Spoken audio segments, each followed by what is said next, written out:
ایک عرب مسلمان لڑکی لندن میں زیر تعلیم تھی۔ ایک دن وہ اپنی سہیلی کی کسی تقریب میں گئی۔ کوشش کے باوجود وہ وہاں سے جلدی نہ نکل سکی۔ جب وہ اس فنکشن سے فارغ ہو کر نکلی تو رات کافی دیر ہو چکی تھی۔ اس کا گھر دور تھا۔ گھر جلدی پہنچنے کا ذریعہ زیر زمین چلنے والی ٹرین تھی، لیکن وہ ٹرین سے سفر کرنے سے کچھ خوف محسوس کر رہی تھی، کیونکہ برطانیہ میں اکثر رات کے وقت ٹرینوں اور اسٹیشنوں پر بہت سے جرائم پیشہ اور نشہ میں دھت افراد ہوتے ہیں۔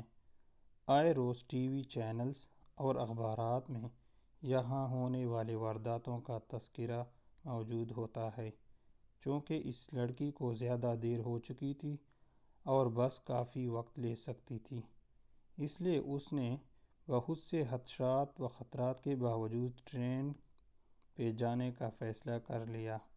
یہ بات پیش نظر رہے کہ یہ لڑکی دیندار نہیں تھی، بلکہ بہت زیادہ آزاد خیال اور لبرل تھی۔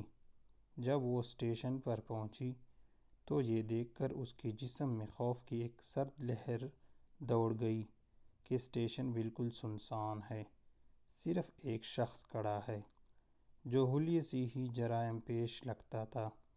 وہ انتہائی خوفزدہ ہو گئی۔ پھر اس نے ہمت کی، خود کو سنبھالا، قرآنی آیات کا ورد کرنا شروع کر دیا۔ اسے جو کچھ زبانی یاد تھا، جسے ایک عرصے سے وہ بھولی ہوئی تھی، سب کچھ پڑھ ڈالا۔ اتنے میں ٹرین آئی اور وہ اس میں سوار ہو کر بخیریت اپنے گھر پہنچ گئی۔ اگلے دن کا اخبار دیکھ کر وہ چونک اٹھی۔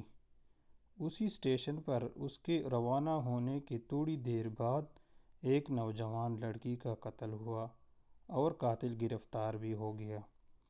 وہ پولیس اسٹیشن گئی، پولیس والوں کو بتایا کہ قتل سے کچھ دیر پہلے وہ اس اسٹیشن پر موجود تھی۔ میں قاتل کو پہچانتی ہوں، اس سے کچھ پوچھنا چاہتی ہوں۔ جب وہ مجرم کے سیل کے سامنے پہنچی تو اس سے پوچھا، کیا تم مجھے پہچانتے ہو؟ اس نے جواب دیا، ہاں میں پہچانتا ہوں آپ کو، رات کو تم بھی اس اسٹیشن پر آئی تھی۔ لیکن لڑکی نے پوچھا، پھر تم نے مجھے کیوں چھوڑ دیا؟ وہ کہنے لگا، میں تمہیں کیسے نقصان پہنچاتا؟ تمہارے پیچھے تو 2/3 صحت مند اور قد آور باڈی گارڈ تھے۔ یہ سن کر لڑکی حیران ہو گئی۔